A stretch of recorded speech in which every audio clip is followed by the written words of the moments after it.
Good morning and welcome to the Daily Light Devotion. I hope all of you have had a wonderful Wednesday and looking forward to today. That's the 26th of March. And today we're going to look at Joshua chapter 16, 17, 18, right in the Old Testament. And in the New Testament, we're going to look at Luke chapter 5, verses 1, 1 to 16, right? And we're going to look at Joshua chapter 16 and 8 to 18. The theme is receiving the promise but delay in possession, right? Now, in these three chapters, the land is being possessed, assigned to the tribes, but something important happens. Some tribes receive their inheritance, yet they delay in fully possessing it. These chapters highlight the tension between what God has given and what His people actually take hold of. Right. Chapter 16 and 17, the tribes of Joseph, represented by Ephraim and Manasseh, received their land.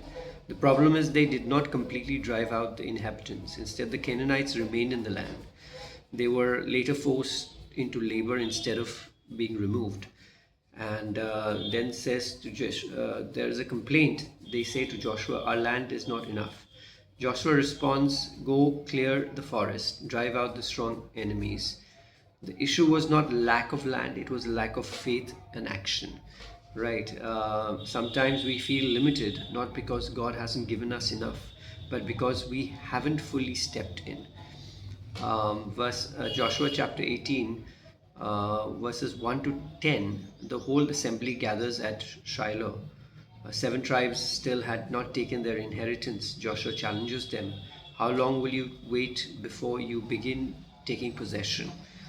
Uh, the surveyors also were sent to map the land, right? The land is divided and each tribe is assigned its portion. Delay was not due to lack of provision, it was due to hesitation in action, right? And the truth is, delay in obedience often comes from fear or comfort. Fear that, oh, you know what's going to happen, and comfort that you don't want to do anything.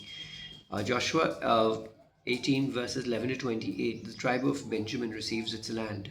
This includes strategic cities, important locations like Jerusalem, through not fully possessed yet. God is orderly and intentional when He does something, and you can see it here. Every tribe has a place and purpose. So what are some of the major themes? God has already given the promises. The land is assigned. It belongs to them. Partial obedience leads to ongoing problems. Not driving out the enemies leads to future struggles.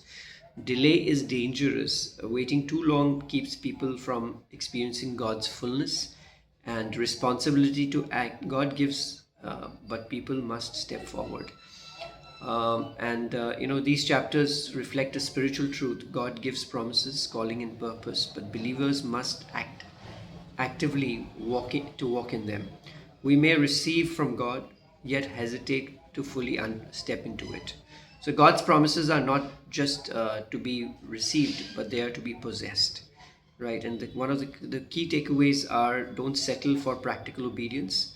Step fully into what God has given, and don't delay. Act in faith. Trust God even in difficult areas. Um, Moving over to the New Testament, Luke chapter 5, verses 1 to 16, the theme is from encounter to calling and cleansing. In the Gospel of Luke, chapter 5, verses 1 to 16, we see how Jesus Christ transforms ordinary lives. This passage includes a miraculous catch of fish, the calling of the first disciples, and the healing of a leper. It shows how encountering Jesus leads to calling, surrender, and transformation. Right, verses 1 to 11. Jesus is teaching by the lake and gets into Simon's boat. After teaching, he tells Simon, put out it in the deep water and let down the nets. Simon had fished all night and caught nothing. Because you may say so, I will let down the nets. They have a huge catch of fish. Nets begin to break and boats start to shrink. Faith at Jesus falls at, so Peter falls at Jesus' feet or Jesus' knees, and says, I am a sinful man. Jesus replies, don't be afraid, for now on you will catch people. Right? What is the key insight here? When you encounter Jesus, right, there is a conviction that leads to your calling.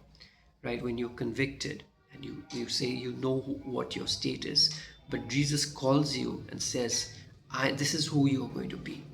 Right? So when we trust Jesus, even in doubt, he reveals his power and calls us higher.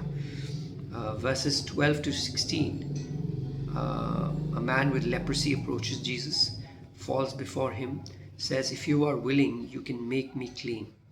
Jesus' response, he touches the man, right, says, I am willing, be clean. Immediately the leprosy is gone.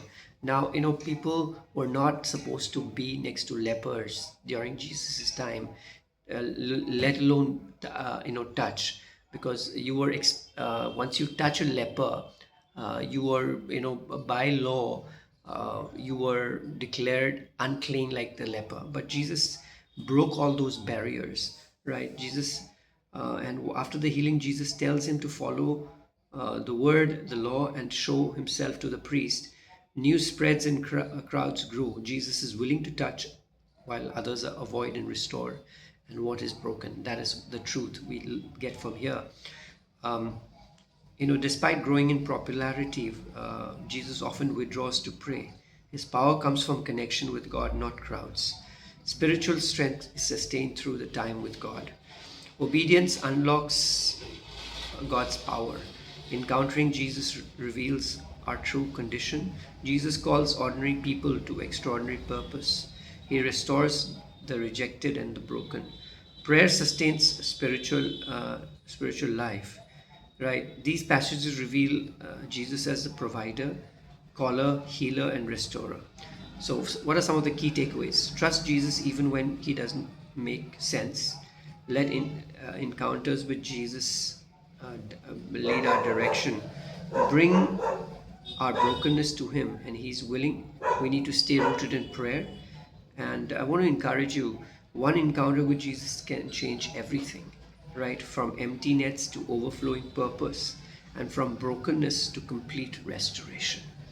So it's very powerful because, Peter was just a simple fisherman, but God chose him, Jesus chose him at his weakest when he was not catching anything, right? And gave him a complete mission that you will be fisher of men from now onwards. The greatest mission ever. That is such an amazing thing. And Peter was humble enough to fall at Jesus' knee and recognize that Jesus was God. And it was about Jesus. It was not about the provision. He was not focused on the fishes. He was focused on the provider. And that's one of the keys of moving forward in victory. Thank you. Have a blessed day. God bless you.